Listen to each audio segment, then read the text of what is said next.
Thank you for joining us on today's webinar, in which we are looking at another key aspect of the COVID-19 pandemic. Across the world, the COVID-19 pandemic has been described and extensively discussed in different lights, and it has been of varying impact from one part of the world to another. When you look at how the world has been reporting, how COVID-19 has been reported globally, it's obvious that local element remains very, very critical to the success or failure of individual response measures, from the vaccine to other aspects of life. We've seen the need to really, really hyperlocalize and ensure that response measures are able to really meet the needs of the people that are directly affected. But when you look at the reporting around the economic impact of the pandemic, we usually see indices and estimates of how much a country has lost in terms of revenue or GDP. But for the average businessman on the street trying to selling coffee, or somebody that is pushing truck or coffee treats, we may not be able to understand the real impact of how the pandemic has really affected this category of people. And today what we are trying to do is to look at the COVID-19 pandemic from a broader economic perspective, looking at how it has affected global economy, national economies, and still going really local to see how this pandemic has actually influenced individual lives. And that's something that we'll be doing extensively today. And we have a very rich panelist that will be joining us. And let me start with introducing Blair Sheppard, who is a PwC Global Leader for Strategy and Leadership. Blair, how are you doing today? Very well, thank you, and thrilled to be joining you. And I'm really, I must say that it's way early in the morning for Blair. So we really appreciate you joining us at this particular time. And Jaivir is also with us today. He's the Vice Chairman of the PwC India Foundation. Jaivir, what's happening? How are you feeling this morning? This afternoon, sorry, over there. Thanks so much, Paul. I am speaking from rainy Delhi this morning, hoping that my drive back to office is not a flooded one. Oh, really? So the weather is really serious over there. Weather notwithstanding, but public amenities and drainage systems. I mean, I could take the entire talk this time around just concentrating on that. Okay, the fourth person that will be joining us on this dialogue is Farashon, who is a reporter that is based in Zimbabwe. How are you doing, Farah? I'm okay. I'm okay. Thank you so much for having me. Yeah, so it's going to be a very, very interesting discussion, and the conversation is going to be around how journalists from different parts of the world can really have the insights that they ought to have regarding the COVID-19 pandemic, so that their reporting will be enriched, and it will become something that is more relevant to policymakers and other audiences that are reading their report. And if you are joining us on the Zoom platform, whichever question that you have, please use the Q&A function on the Zoom platform to ask your questions. And if you are joining us on the Facebook live stream, I encourage you to put your questions in the comment box below the live stream. And so we'll start the conversation with Blair. Blair has a very short presentation to make, and this will take us into the conversation. Blair, are you ready for me? Certainly, thank you, Paul. Yeah, so thank you very much. Let me project Blair's presentation.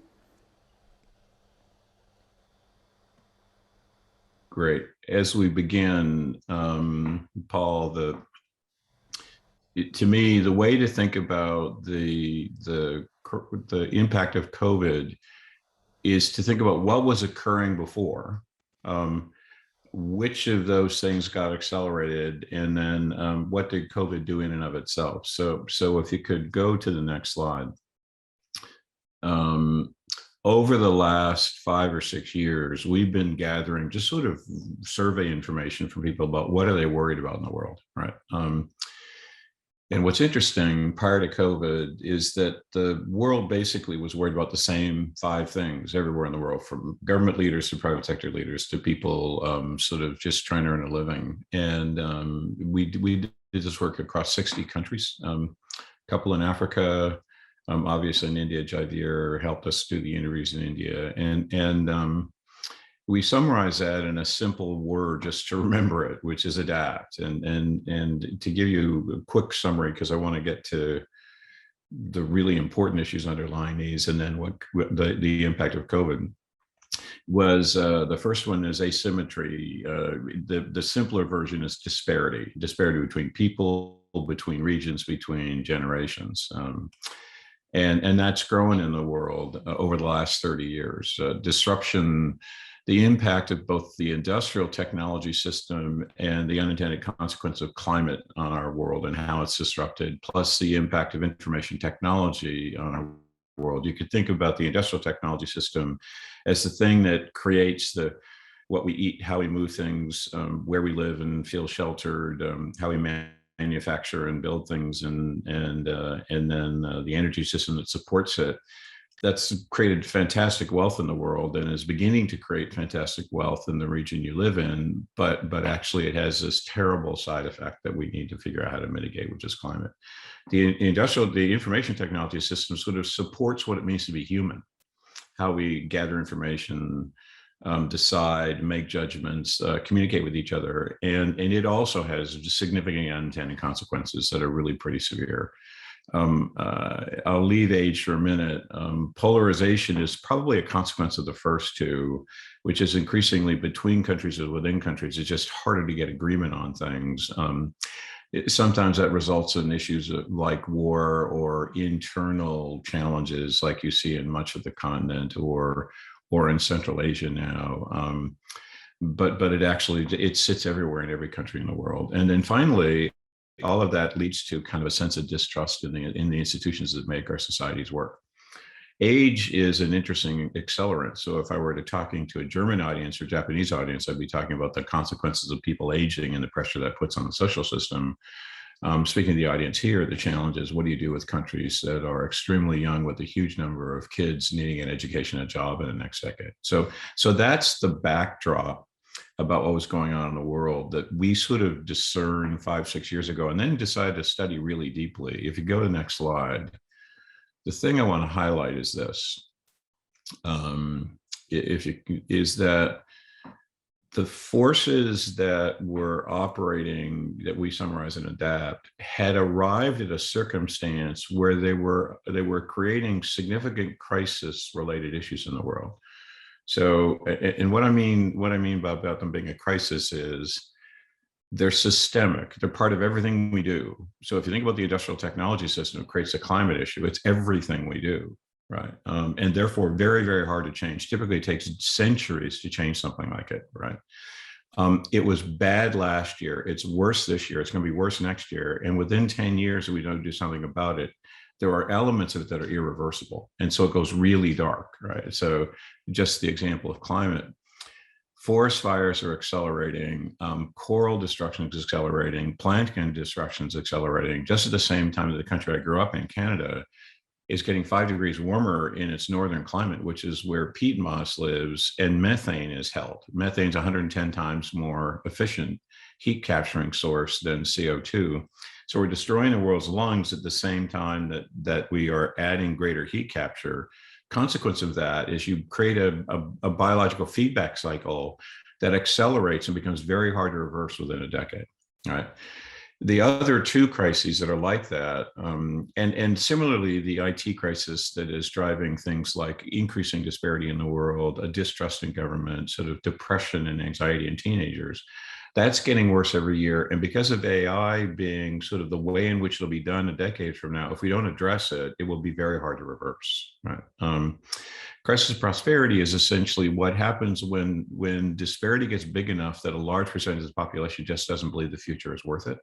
And they stop investing, trying, creating, and the net result is we argue about how to divide rather than how to co-create wealth together. crisis of institutional legitimacy I already described, which is essentially it's very hard to get things to work if we don't have institutions to help get them work. Right. So, and crisis of leadership we can speak to if you want to in the conversation. The key point is prior to COVID, these things were already at crisis level. Then COVID happened. If we go to the next slide. What it did was really two things. The first is it accelerated every one of the forces I described. So asymmetry got worse. Through a couple of really significant factors. First, the places got hit hardest, so the places that are least well off. The people who got hit hardest, so the people who are least well off.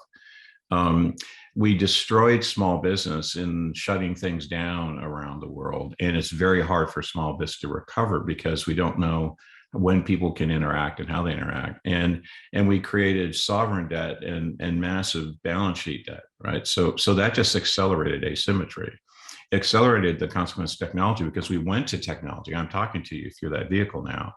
And so it made the consequence of technology greater. It helped climate a little bit, but actually it made us more sensitive to it. It really put pressure on older and younger countries in a way that is much more severe than it was before. Polarization grew as a result, and distrust in institutions grew as a result.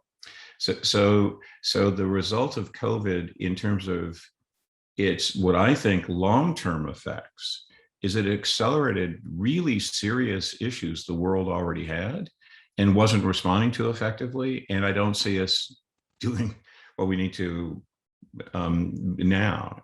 Plus, it added its own burden. Huge number of family members lost friends and relatives and family members. Small business dramatically hurt.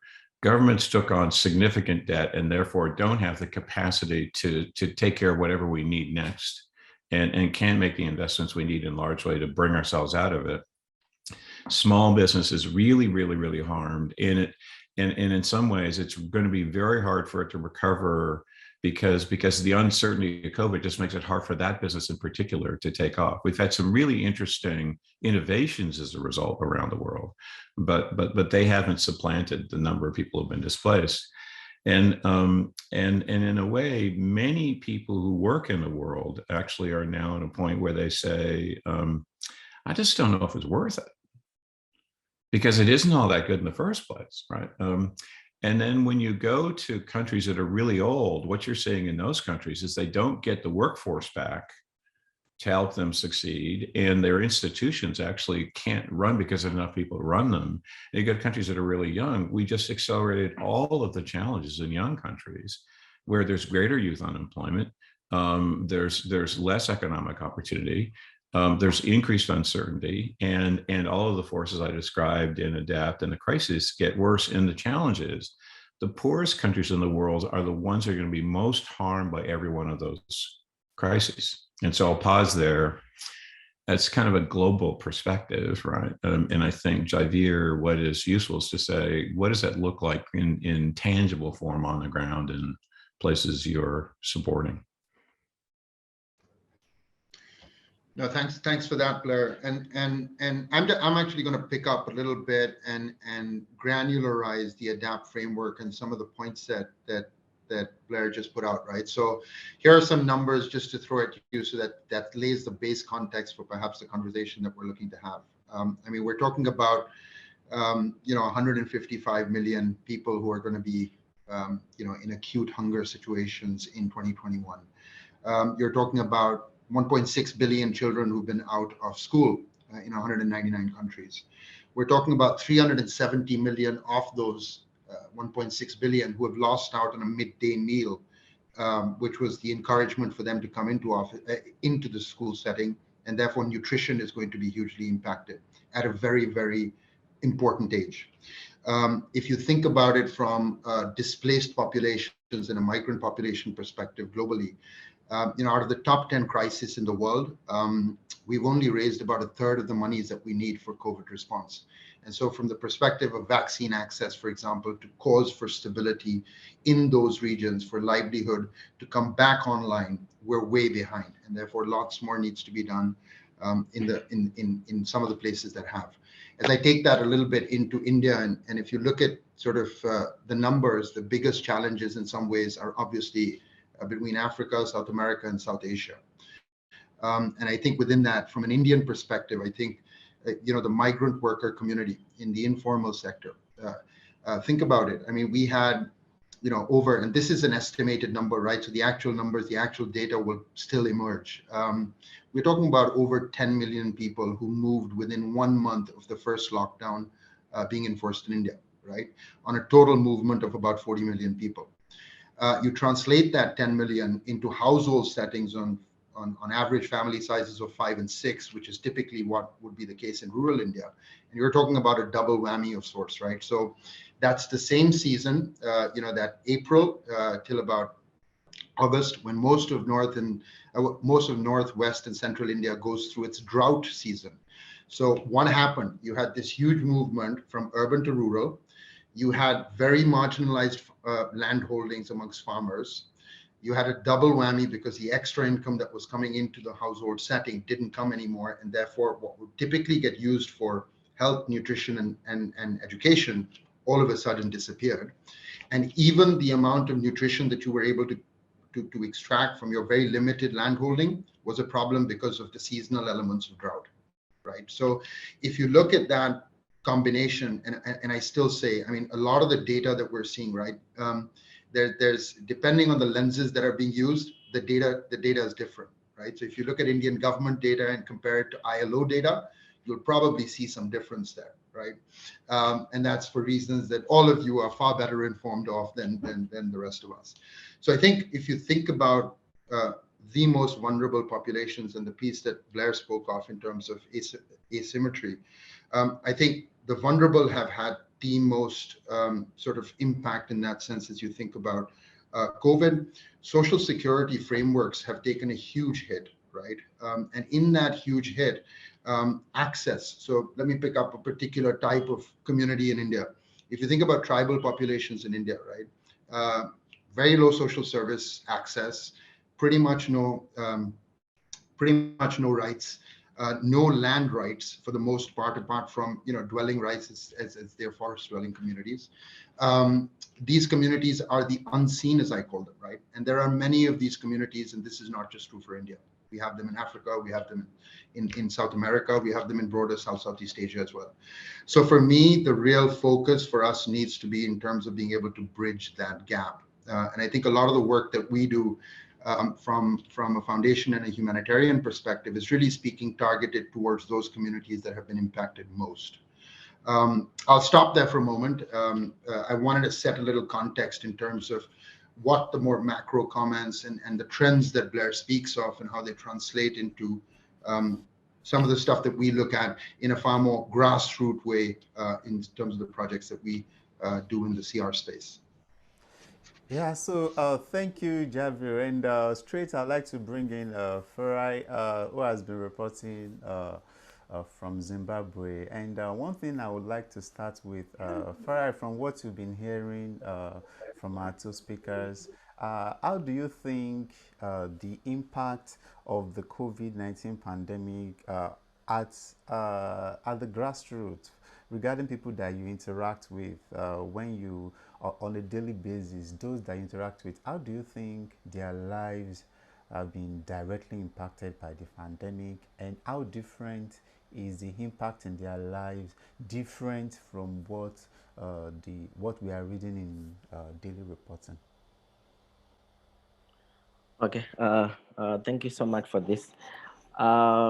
Well, in Zimbabwe, the marginalized communities, including people with disabilities, women, children, the people in the rural areas, have been greatly affected by the impact of COVID-19. You would see that before COVID-19 came, Zimbabwe's economy was already fragile. There are like most people in the informal sector. Zimbabwe is one of those countries that is highly informalized. So these people were already vulnerable, and just as the country was going through a recovery, and COVID-19 came. Statistics from the World Bank shows that between 2011 and 2020, about 7.9 million Zimbabweans fell into extreme poverty. The situation was worsened by the impact of COVID-19. And 7.9 million is not a small number in Zimbabwe. This is about half of the population of Zimbabwe. So you would see that when the government introduced lockdown to slow the spread of COVID-19, and people were locked in with no social support at all. At one time, the government introduced a scheme where they could distribute, I think, a bag of mealie meal, but it didn't benefit everyone. Only a small a group of people benefited, and people had no food. They have nothing. They had nothing to eat at the time. People could not go to work because when a country is highly informalized, it means it's you work like hand to mouth. You go to work, you get some money, and then you buy something to eat for the night. Tomorrow you also go to work and you buy something to eat for that day. So you see people now they couldn't go to work because of the lockdown, and they had nothing to eat. The government was not helping. Maybe a number of NGOs had to come in to offer social support to these people. Our borders were closed when the country recorded its first case, I think around March, and they were slightly opened in December, but due to the surge, the borders have been closed since December up to now. Yet we have people who rely on cross-border trading, people who travel to South Africa, people who travel to Mozambique to buy goods and sell here in Zimbabwe. Now, because of the lockdown, because cross-border, the borders are closed, they couldn't do their trade. So people were now struggling to make ends meet. Another thing is also when small medium enterprises, this is where most of the people work, and when these sectors were closed, some of Zimbabweans lost their jobs. Up to now, most of these people have not yet recovered their jobs. They are still sitting at home, and people had to resort to like illegal means to earn a living. There's been a surge in illegal mining. For instance, in Marange, I think you know Marange is popular for diamond mining. People had to go there, to mine diamonds illegally, and some of these people, it said these were not like adults only, but including children, young girls had to go to Penalonga here in Manicaland to pan gold. So this shows how COVID-19 has greatly affected the marginalized communities in Zimbabwe. Yeah, thank you. Thank you, Farai. And which actually brings me to this conversation. I would have loved to bring Blair in, but I think I need to go through Jaivir first because you seem to be in between what Blair described and the experience shared by Farai. So, how do we bring, looking at the enormous nature of what Farai just described, how do we ensure that when we are going back to normal, when the world is saying that the recovery, economic recoveries, from somebody that came from a private perspective to working in an initiative like dealing with directly with people in need, what do you think needs to be done to ensure that local challenges are not lost when in the context of describing problems from a global perspective? No, thanks for that, Paul. And some of what Farai, of course, mentioned rings so true for us in India as well, right? So there are such similarities between some of those challenges, especially on the informal worker side of things, right? Because as much as we've seen some of the data of people actually coming back into that informal working sort of space, we know that sort of wage erosion has been a huge issue. So with the uncertainty for even people who are taking people back into their industrial units, where you might have taken someone on for a contract, which was a limited contract with no backings, 6 months, 9 months, 12 months, they're actually doing that month on month. So imagine what that does to the psyche of already highly vulnerable populations.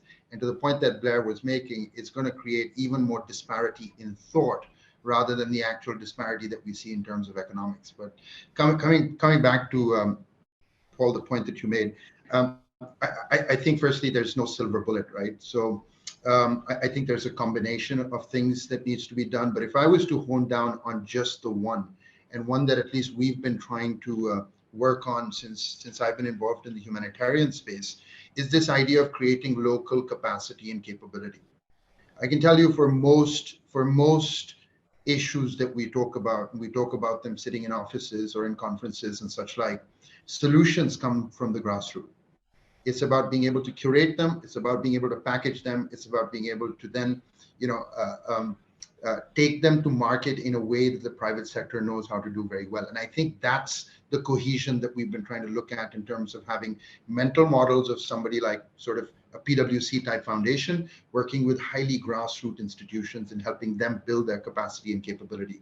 So Paul, the nutshell comment for me there would be, as much time as we can spend, and I think that the private sector there has a huge role to play, because government cannot do this, and it cannot do it alone. It needs us to partner with them for it, is to be able to really make the effort in creating local skill sets, local capacity, and local capabilities, right?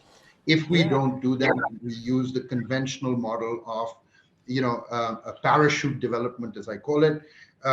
We're not going to find sustainable solutions for the future. And this cuts across, whether it be COVID, whether it be, like Blair mentioned, some of the climate crisis that we're going through. These are the communities that are having to face the brunt of that, not most of us living in some of the cities that we do. Just to give you an example, at the moment in India, I'm looking at drought in central India and how we can create resilience amongst communities there.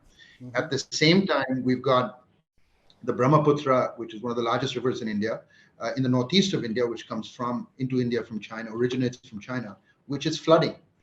Now that flooding is not happening only because there is excessive rainfall, which is coming down river. It's also happening because a dam in the other part of India had to release waters, otherwise because it had a cloudburst on top of it. Right? Yeah, now this affects. Okay, yeah. Continue, please. So, I thought you were still saying something. Yeah, no. So I think this idea of creating localized resilience through building capacity and capability is the space that we need to concentrate on most. We will continue to provide the other types of support, which are more immediate and more emergency based. Okay, thank you very much. So a question that came in and is directly to Blair, and I think is actually relevant in the context of this dialogue, and it's something that attention has been drawn to with the way richer countries are prioritizing vaccines for their people.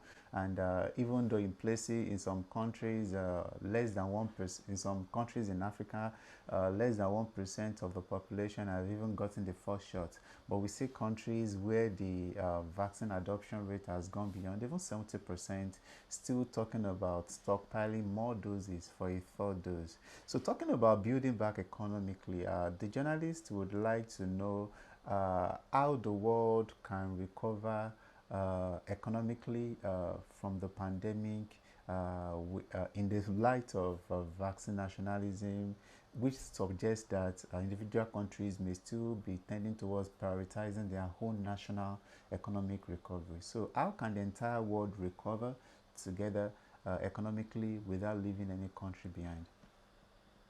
Yeah, so I think in a sense, the vaccine challenge is an example of the resource mismatch problem, which is there's a massive amount of resource in places that actually don't really need it, and huge need for resource in other places, right? And so the question is, how do we help both of those groups recover where they have very, very different challenges? There are two problems there, and then I want to go back to where Jaivir went. The first one is that it's very difficult to understand a context you don't live in. And so that what occurs is people speculate about what the right answer is for Zimbabwe from Raleigh-Durham, North Carolina, or what the right answer is for Zimbabwe from London, when actually the only people who actually understand the context well enough to know what the right answer is live in Zimbabwe, right? But resources exist in the places where people are doing that speculation. So one of the questions is, how do we free up resource and capacity in a way that doesn't impose inappropriate and ineffective solutions? Because it happens all the time, right, where we do that. The second piece is, if you think about this argument of polarization in the framework we described, one of the issues is increasingly nation and self-centered behavior around the world, right? Which COVID accelerated, right? And so one of the issues is, how do we get people to empathize with those that don't live immediately adjacent to them, right? And I think that's in massive decline in the world, right? So two things. First is, I go where Jaivir started, which is, we need to actually find mechanisms to facilitate and accelerate the creation of thriving local villages and thriving local towns and thriving local cities. Now that's actually possible today in a way that wasn't before. So you can create energy systems that are local. You can create agricultural methodologies that are broader than they were before and local. You can actually create manufacturing processes that are more self-contained. So you can actually create thriving local economies, or help people create thriving local economies for themselves in ways that weren't possible before. And we have to figure out how to accelerate that. But that's going to require resource and insight from other places in the world to help that happen. And so what we have to do is find one or two themes the whole world can agree on and work together toward, right? Right now, we don't have any, and I think it's going to come from the private sector, by the way, right? So multilaterals aren't working very effectively, right? Governments are actually not working very effectively. The institutions that are most at risk when I talk about institutional distrust are actually national governments and multilaterals. I think actually, as Jaivir articulated, the private sector is actually the place where we're likely to see the support come and the thinking come from. And because if you think about it, if I'm a business doing business in the United States or Europe or Japan, my customer group is dying. It's declining every year. My employee population is declining every year. So I actually need people who live in Southeast Asia, Africa, South America, to actually be participating in what I'm doing, or else I don't have a future in my business, right? And so I think you're going to see the private sector take a play. The thing we need is for them to sort of buy sort of two premises. The first one is how do we help create thriving local economies first, and then worry about globalization, which is where Jaivir started, I think. how do we actually recognize that if you have people who are doing so badly, they're just not participating in the economy in a way where you can benefit as an organization, which is the informal economy, as Rai spoke to. If you allow that to become the dominant element of any economy, businesses will not derive benefit from that in the way they would if they can actually bring them into the formal economy. And so how do we get them to recognize those two things? But I think it's going to have to be through one or two lenses, right? And I think the two lenses that are probably going to bring it will be climate and recognition that the disparity in the world is just too great.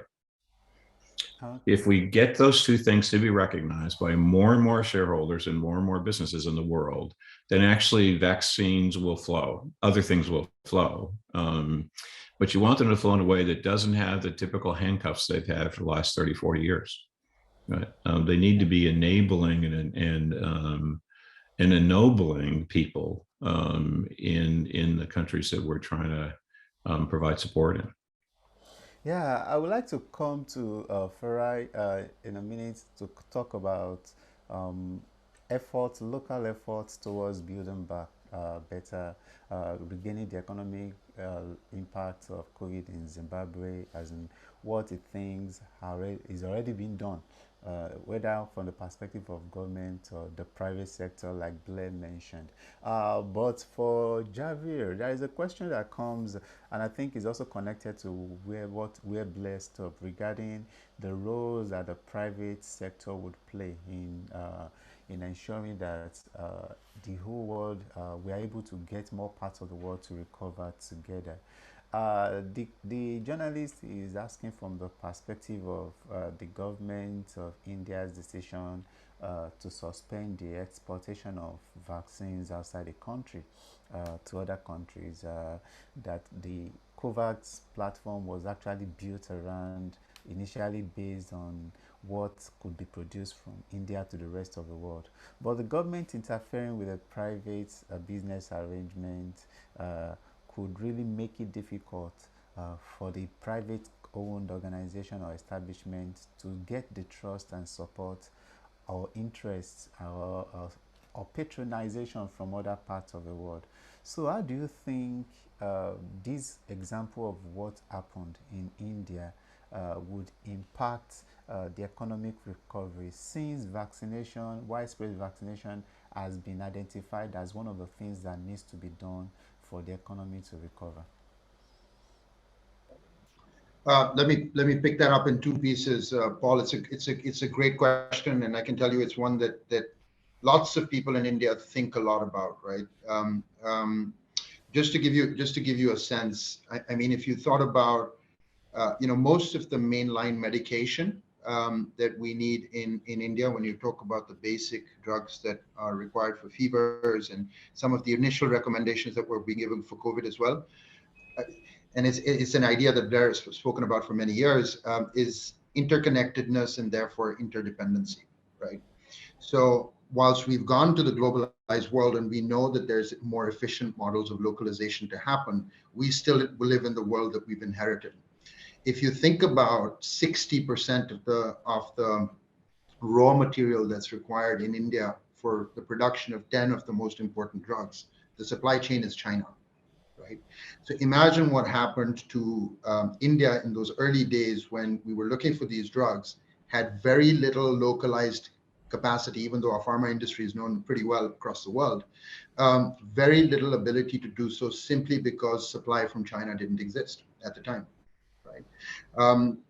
And I think that, from a vaccine context, there's a broader issue at play. Yes, we provide 40% of the world's vaccines. Yes, we made a commitment to COVAX. Yes, we said that we would export. Some of the companies even went out and took some advance monies against which they could not actually deliver the goods. But India faced the challenge that it did at the time that it did, and that's the internalizing, the more nationalistic position that governments are taking, which is part of what Blair was talking about previously, and something that all of you in the geographies that you're in experience all the time as well, right? So for me, the real important thing actually, as I think about the future, is to de-risk ourselves against manufacturing, which is effectively across a few places in the world, right? So I believe that there's a first initiative to produce, a vaccine manufacturing facility in South Africa at the moment, from what I heard some time ago. Africa, the continent, doesn't have one, right?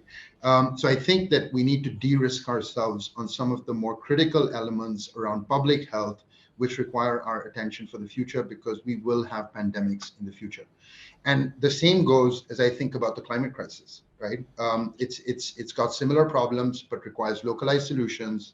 And so I think, one is manufacturing facilities. The other is far more debate and I think far more sensitization. Today, you've got a situation where the AstraZeneca vaccine, which is produced in India, is not considered approved in most parts of Europe.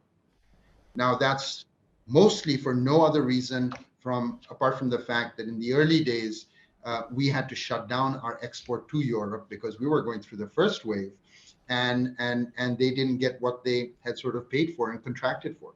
So I think you're beginning to see new sort of ideas when it comes to the way in which we need to engage between governments and the private sector as we think about more globalized problems of the kind that we've just seen in the pandemic. We've never had an issue like this in the modern sort of era, right? So we're making it up as we go along. So I think that independence in terms of manufacturing, hugely important. And I think government to government and consortiums of private sector and government, which allow for us to manage our supply chain far better, is the other one. I think there's a more moral debate around, high income countries and sort of them hedging themselves against vaccine supplies that are being produced, and they're actually keeping them in stock. I believe, the president in the US has said that, there's an additional order that has been made with Pfizer to be able to supply to COVAX, and especially to Africa as well. So I think you're seeing some of this movement, but I think in the early days, it was, people were scared. And when you're scared, you internalize. And when you internalize, then, you don't really think about anybody else apart from yourself. And I think that, we should learn from that. Jaivir, we're already internalizing, right? We simply accelerated the process through COVID, which is the point that's, and the question is, how do we actually turn the clock back on that in a way because there's massive excess capacity in wealthy nations today. And it's not being released at the rate it should be released, right?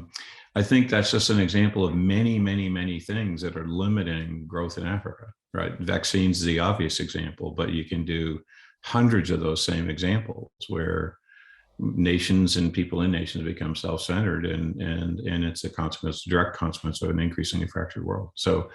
So I think that localization occurs for a couple of reasons. One is the one Jaivir described, which is national security reasons and resilience reasons, right? The second one actually is because it's the only choice available to you. Right? So if you think about kind of if you just said, could Africa pursue the strategy that East Asia pursued and China pursued? Probably not, because creating less expensive products that the world would buy, the world's not buying them anymore because they're actually trying to localize their own capacity, right? And so we have to rethink the whole notion of economic development with the notion of a fractured world in mind. And I think the place it has to rethink it the most is Africa, right? Because essentially you have to think about how can you generate growth when actually the trick we used for 50 years is no longer available. Right. And I think, Jaivir, half of India is grappling with that issue right now. Right. And I think it is the economic theory problem of the world, but it's unbelievably practical at a very local level at the same time. Yeah, so I'd like to bring Farah in, and it's obvious, like you've heard in the conversations, that it seems as if this is a critical learning moment for the continent of Africa. But locally, so what do you think is already on the way in this journey towards economic recovery? And what vacuum still exists that needs to be filled to really accelerate the country's local economic recovery from the pandemic? Okay. When COVID-19 came in March 2020, our government promised that they were going to set aside millions of dollars cushion various sectors of the economy. I think the government promised about $150 million, but up to now, that money has not been given to the various sectors of the economy. The tourism sectors, the agricultural sector, and other sections of the informal economy have reported that they are yet to receive that money which was set aside to cushion them. If this money was given to these sectors, it would have gone a long way to put the economy on a recovery path. I've also noted that NGOs such as Go Zimbabwe, as well as WFP, are giving out cash-based transfers to the marginalized communities in Zimbabwe's rural areas. This is helping a lot to ensure that their food secure. Luckily, we had a bumper harvest in the country. We had good rains and we had a good harvest. So most of the people in the rural areas are food secure. Are food secure, I think, for the better part of this year and maybe next year when we are going to have our next harvest. I think the government has also took the stance of like if we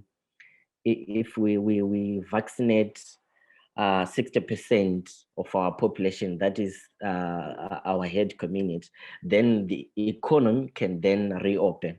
Because if people are not vaccinated and you lift like the lockdowns, it means you keep on having the same problems. When you try to reopen the economy by lifting the lockdowns, and then you get into a third wave, a fourth wave, and you keep on having the same problem. So I think the Zimbabwean government is doing well in trying to make sure that people are vaccinated. I think we are in the top 10 in Africa so far.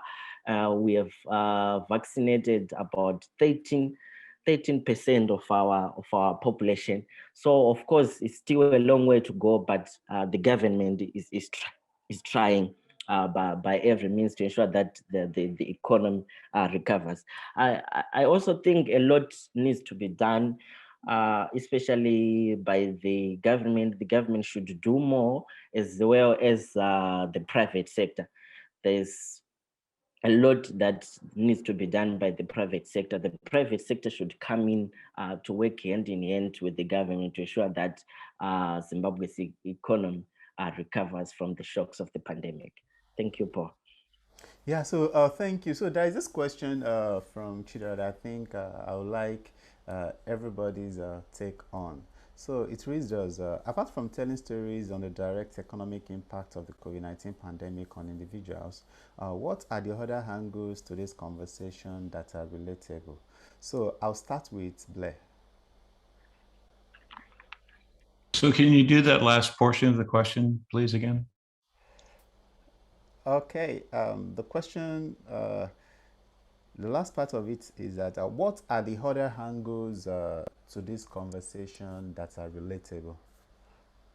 Okay, great. So I think there are, if you think about sort of what does it mean to recover from COVID in a way that creates the economy in the world we want, right, is part of it, which is, so if you take the particular example of an economy that has a massive informal economy where the nature of work is sort of hand to mouth, one of the questions that a lot of people are asking all over the world is, can we actually direct the recovery in a way that creates something that's more sustainable, right? That actually has more people participating in the formal economy that actually is also more sustainable, right? So where I think that conversation is leading in many cases is where Jaivir went, which is how do we create dynamic economic ecosystems that are sort of spiral up together and are mutually reinforcing, right?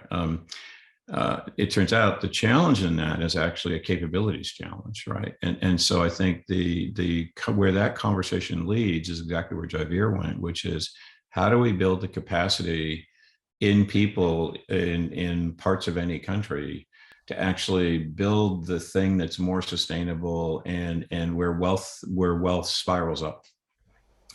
The second one is how do you deal with the double whammies that are happening from the other forces that are just accelerating the consequences of COVID, right? So for example, if you think about parts of Africa have too much water, parts of Africa has too little water, and that's going to get worse, right?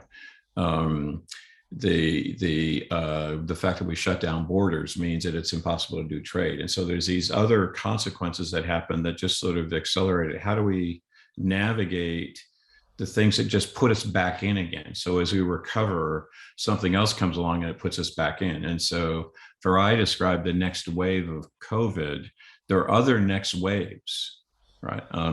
And so what do we do to make ourselves resilient against whatever the next waves are? And so as you build back, you want to build back more dynamic, locally formal, but also more resilient.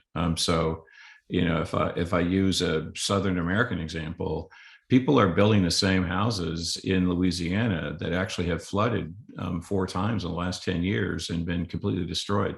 Not a good idea, right? So how do we build back something that actually survives whatever occurs next, right? As a thought process, and then I think the final one that is actually part of the conversation is what's the role of technology in all of this, right? In a way where it doesn't become kind of this oppressive, dominant force, but becomes a vehicle that facilitates the kind of entrepreneurship that we need at a local level, right? Because right now, the kind of premise of technology is massive networks, winner take all, and you have no choice but to play with me, right? And in some ways, how do we turn technology into something that does almost the opposite of that, which is facilitating really dynamic local activity among individuals? And it's clear that technology is part of the manufacturing answer, is part of the educational answer, it's part of the energy answer, is part of all the answers, but only if we rethink technology with a different sort of economic model in mind. And so I think if I put all that together, the real conversation is, let's not build back what we had before, because what we had before wasn't all that good in the first place. And let's build what we should as we build back. So Jaivir, what would you like to add as other angles to the conversation that are also relatable? And thanks for that, Paul. And I'm going to pick up on the second piece of what Blair said. And there's sort of two pieces there. One is that as you think about the stories we need to tell have to be human, and nobody else understands this better than all of you, right? But I think that just going back into that unseen population piece that I spoke of earlier, there's far too little attention on those populations because their level of vulnerability is just off the chart, right? So I can speak about migrant workers, I can speak about sub of 1 acre land holdings in most parts of the world and what that does to nutrition and health and income. But I think that there are unseen populations, whether those be, the 220 million odd individuals who are going to require humanitarian assistance over the next 1 year, whether it be the LGBTQI community, with whom we do a lot of work in India, massive issue around income for them when lockdowns happen. This is not just India, but globally. The differently abled community, the senior citizen community, right? I think we need to hone down into some of these more specific vulnerabilities amongst communities within countries and globally, and tell those stories a bit more, because I think that they don't get spoken of enough. And I think the second one is actually going to be me, in some ways, pointing the barrel back at Blair and myself, right? Which is to say, I think all of you in the position that you sit in have to put a lot more pressure in terms of what responsibility will the private sector take in terms of building back better, right? We're talking about it, but part of what we're talking about is the learned model of what we've used and what Blair referred to previously, right? We need to change that model, and the private sector in some ways needs to be put on call to say this is very much part of what is your ecosystem. It's good for business for the future, and therefore act on it now. Quite like I think what has happened around the climate debate over the last half decade or so. Thank you, Jaivir. And this question is for Farai. And I think while answering this question, if you also have any insights, you can add it to it. So the question reads thus, thank you for your insights, Farai. What efforts are being made to share the stories of how this food security is achieved? I believe sharing these stories will help spread more insights and create a ripple effect for building back the economy better. Okay. What happened is the government worked hand in hand with various non-governmental organizations to ensure that the country is food secure, to ensure that the marginalized people in rural areas are food secure. Just like other parts of Southern Africa, Zimbabwe is, I think, for the past half a decade or so, has been facing droughts, El Nino-induced droughts, and this had a negative impact on the marginalized people. People were left without anything to eat. Their crops were burnt by the droughts. Also, we had Cyclone Idai, which also destroys crops in areas that include Chimanimani, Chipinge, and other parts of Masvingo province. But then NGOs came in. I think NGOs Practical Action, as well as UN's FAO, came in with agroecology, where farmers would have to grow drought-resilient crops, traditional grains such as millet, such as sorghum. And the program was adopted at a national scale by the government. So this initiative started with NGOs, and then government took it and implemented it at a national scale.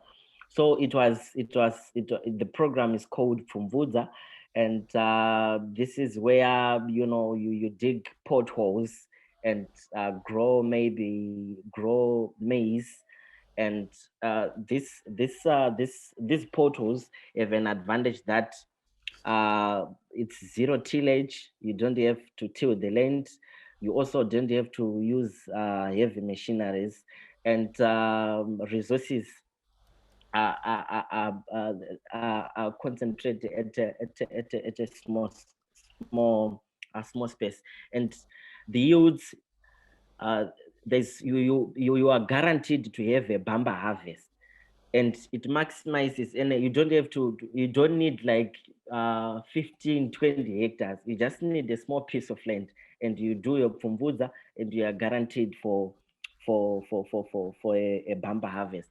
So I think other organizations, other NGOs such as ICRISID, other organizations such as FAO have been taking this initiative to other countries so that they can as well learn how Zimbabwe is doing it.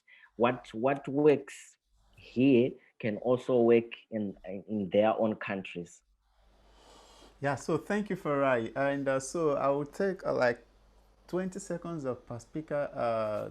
What are your advices for journalists as they report the economic impact of the COVID-19 pandemic? I'll start with Blair.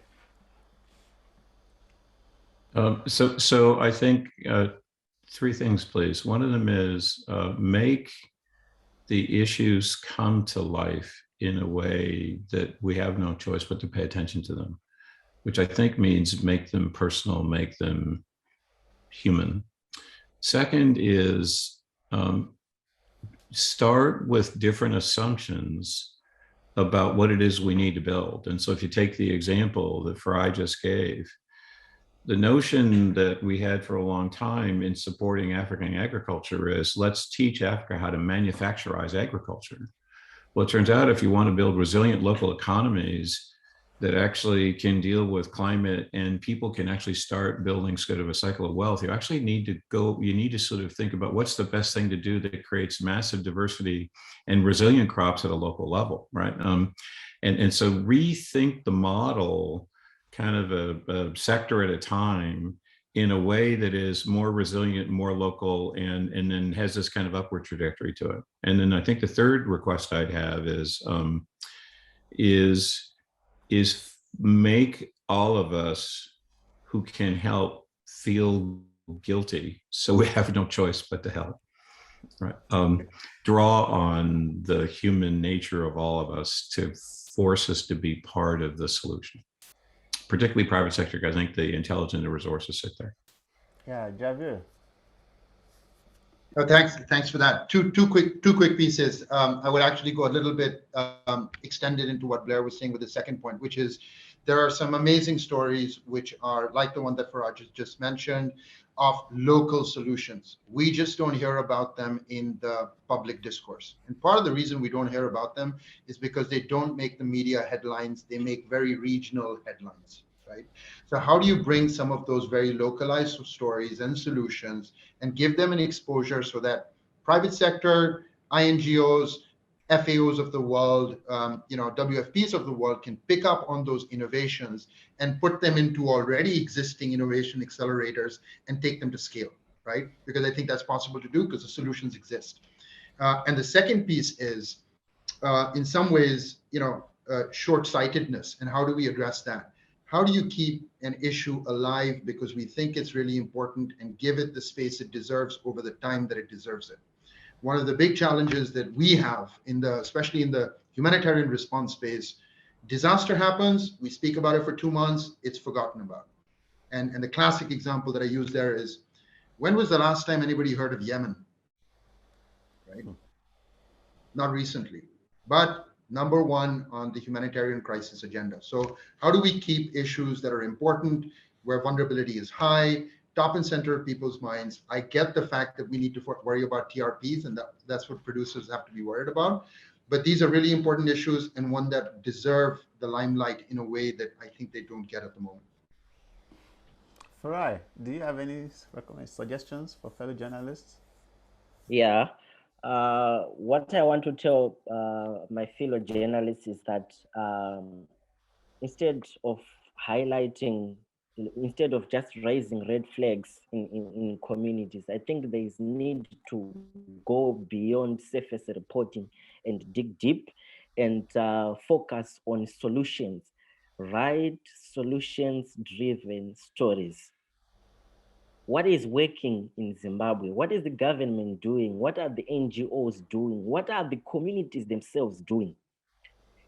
Once you write that, because you never know what works in Zimbabwe might also work in Malawi, might also work in Mozambique. So solutions-driven articles are the way to go. Okay, so we have a comment here, and I think it also shows how extensive and how appreciative our attendees have been of your contributions. So there's a suggestion from Pasmo on Global who says, I think development organizations have to invest in bringing more people in remote areas into the digital society for them to interact with the rest of the world through digital platforms as a way to boost their communication skills and bridging digital gaps. Information on COVID and other available opportunities, including grants for individual projects to build resilience, especially for young people, is available online. And this actually keys right into where Blair started from, which means digitization and the internet, ensuring technological solutions could actually serve as critical and important tools as the world builds back better. And here we are talking about economic impact on Zoom. Like 3 years ago, we would probably be in a hall flying thousands of kilometers to have conversations like this, which actually means that adoption of technology and digitization could actually accelerate and enable us to do things much better. So for participants, I would like to know whether you really enjoyed this session and whether it has been productive. So there is a question that is popping up on your screen. Do you consider this webinar useful in understanding the economic impact of the COVID-19 pandemic? Everybody that has answered, I'm seeing really good yes, resounding yes, and please, more people, please answer this question. Just know if you say no, I'll find you. That was a joke, actually, just be honest. So everybody that responded said yes, so it's 100% yes. So thank you very much for our incredible panelists. Thank you for being quite resourceful. Thank you for perfectly articulating your thoughts, and we hope that knowledge acquired in this webinar would really go a long way in encouraging guiding journalists that are keen on reporting the economic impact of the pandemic to have newer ideas of what they need to do. I have a quick announcement from the ICFJ. So if we are having a session on Friday with our top so this session is we'll be hosting Michael Elliott winners. They include they are the amazing ladies on your screen, and in addition to the ICFJ Knight Fellow Catherine Gicheru, who will be discussing Africa's growing network of women journalists, the headway they've made, and the challenges that remain. So I'm going to this is a session that I encourage you to find out time to be part of. So please make it a date this Wednesday. I'm trying to put so that's the link for registration for you to participate. And we've also been sharing tips. If you are with us on the ICFJ Global Health Crisis Reporting Forum, you would have seen that we are increasingly giving tips out. So if you are in the dark about how to get news stories, and you will have seen insights from what our panelists today discussed. There are 3 tips for you to get your story ideas right. One of the things that you need to do is to ensure that you are talking to primary sources. You don't have to just rely on what you see online or what you are given. Sometimes talk directly to people that are directly involved in the story. You can actually get insight from them. And if there is a popular story, a story that went viral, you can still follow up and see whether there is a development to this issue. And the last thing that we think is also important is for you to listen on conversations. So if you are a member of the some of the tips that we've been sharing, I saw this material that is very, very relevant to this conversation. And for journalists that are on this session, I would like to it's something I would like to share with you. And so that is okay. This link that I just put up takes you directly to where you can download it. And if you have written any amazing story, if you have written any story on the economic impact of the pandemic, I encourage you to share with me, and we are going to share with other members of the platform and with the ICFJ community, especially if it's something that is related from an idea that is connected with something that you've read or if you just want to share thoughts, this is my email on the screen. And if you have not been part of the ICFJ Global community, I encourage you to join our network. We are very, very active on Facebook. It's on Facebook that we share insights regarding opportunities, regarding tools that you can use to expand your COVID-19 reporting. So please and please find the ICFJ Global Health Crisis Reporting Forum on Facebook, join and be part of what we do. And you can just click the link that I just put there to take you right into to being part of us. So I really want to appreciate you for taking our time to be part of this webinar. And Blair, do you have any last word for our journalists? Your mic is off, Blair. Sorry, I apologize. I was listening, had it on mute. My only last word is please keep writing, and please keep writing in an inspiring way. Because we need your inspiration at this moment in time. And I look forward to reading what you write. Jaivir. I'll just extend on that. Keep challenging, right? Because amongst all the journalist friends that I have in this part of the world, the one thing that we don't do is agree. And because we don't agree, hopefully we're creating solutions which find middle ground. So keep challenging and keep doing what you do. All right.